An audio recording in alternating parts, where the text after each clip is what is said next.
Ko'pchilik yoshlar universitet haqida orzu qilishadi, lekin bu orzular ba'zan achchiq haqiqatlarga borib uriladi. Men ko'pchilik fanlarga yo'qlama uchun kelaman. O'zim xohlaganim uchun emas. Bu esa vaqtimni behuda sarflashimga va hayotimdan achinish tuyg'usiga olib kelmoqda.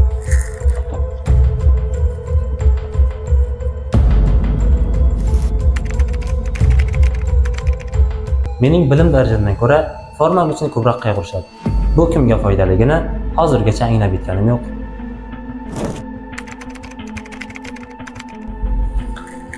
Mening o'quv dasturimda mening yo'nalishimga aloqador bo'lmagan ko'pchilik fanlar bor. Aloqasi bo'lgan fanlarning ba'zilaridan olayotgan ma'lumotlarim esa amaliyotga tatbiq qilib bo'lmaydi. Bu fanlar haqida o'qituvchilardan so'raganimda, bu fanlar belgilab berilganligi va o'tilishi majburli ekanligi haqida javob olganman. Ko'pchilik yoshlar universitet haqida orzu qilishadi, lekin bu orzular ba'zan achchiq haqiqatlarga borib uriladi. Chunki barchasi biz o'ylaganchalik oddiy emas. O'tilayotgan fanlar qiziqarli emas, o'qituvchilar o'z fanni yoqtirmaydi, atrofingizdagi insonlarning ko'pchiligi bu yo'nalishga umuman qiziqmaydi. Va eng achinarlisi, siz birinchi yilni shunchaki havoga sarflaysiz.